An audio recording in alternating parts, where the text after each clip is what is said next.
Mini ప్రపంచానికి స్వాగతం. రాష్ట్ర వ్యాప్తంగా సంచలనం సృష్టించిన కాకినాడ జిల్లా తుని కేసుకు సంబంధించిన ప్రధాన నిందితుడిగా ఉన్న నారాయణరావు ఈరోజు ఉదయం చెరువులో దూకి ఆత్మహత్య చేసుకున్నారు.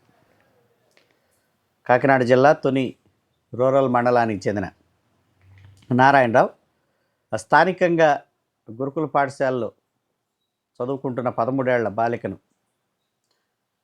స్కూల్ నుంచి బయటికి తీసుకువెళ్ళటం, ఆ పాప మీద లైంగిక వేధింపులకు పాల్పడటం, గతంలో కూడా 2-3 సార్లు అదే రీతిగా ఆసుపత్రి పేరు చెప్పి పాపని గురుకుల పాఠశాల నుంచి బయటికి తీసుకురావటం, లైంగిక వేధింపులకు పాల్పడటం అనేది తీవ్రమైన దుమారాన్ని రేపింది.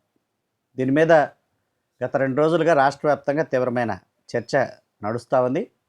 వైసీపీ నారాయణరావు కేసులో నిందితుడిగా ఉన్న నారాయణరావు టీడీపీకి చెందినవాడని అది ఇదని చెప్పి ఏదో ప్రచారం అయితే ప్రారంభించింది. మొత్తానికి ఏ పార్టీ అయినా ఏ వర్గానికి చెందినవాడైనా నారాయణరావు చేసింది తప్పుడు పని కాబట్టి సుమారు 62 సంవత్సరాల వయసులో 13 సంవత్సరాల బాలిక మీద లైంగిక వేధింపులకు పాల్పడటం అనేది చాలా దుర్మార్గమైంది.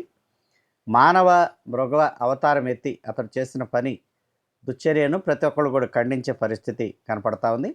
ఆ నేపథ్యంలోనే నారాయణరావును పోలీసులు అదుపులో తీసుకొని పోక్సో చట్టం కింద కేసు నమోదు చేశారు. ఈరోజు ఉదయం ఆయన బయటికి తీసుకువెళ్తుండగా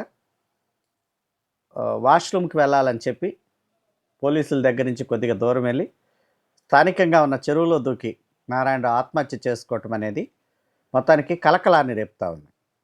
అంటే ఒకవేళ ఈ కేసు సంబంధించి ఇది తీవ్రతరం కావటంతో నిందితుడు ఈ రకమైన నిర్ణయం తీసుకున్నట్లుగా భావిస్తూ ఉన్నారు. గతంలో దాచేపల్లిలో కూడా ఇటువంటి ఘటనే ఒకటి జరిగింది. 2014-19 మధ్యకాలంలో కూడా సుమారు 2015-16 మధ్యకాలంలో దాచేపల్లికి చెందిన 8 ఏళ్ల బాలికను ఒక వృద్ధుడు ఇదే రకంగా లైంగిక వేధింపులకు పాల్పడటం, ఆ పాప మీద అత్యాచారానికి పాల్పడటం, ఆ కేసు రాష్ట్ర వ్యాప్తంగా సంచలనం సృష్టించడంతో నిందితుడు అడవిలోకి పారిపోయి ఒక చెట్టుకు ఉరివేసుకొని ఆత్మహత్యకు పాల్పడటం అనేది జరిగింది. మొత్తానికైతే మాత్రం ఇటువంటి కేసుల్లో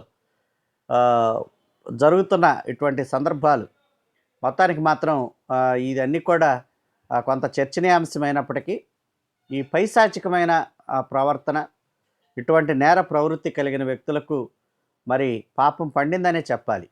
కాబట్టి ప్రభుత్వాలు కూడా ఇటువంటి వ్యక్తుల మీద ఖచ్చితంగా సీరియస్గానే దృష్టి సారించి కేసులు నమోదు చేసి వారిని అదుపులో తీసుకొని శిక్షలు పడేలా చేస్తూ ఉండటంలో ఖచ్చితంగా పోలీస్ శాఖ, ప్రభుత్వం ఇవన్నీ కూడా తీవ్రమైన కృషి చేస్తూ ఉన్నాయి.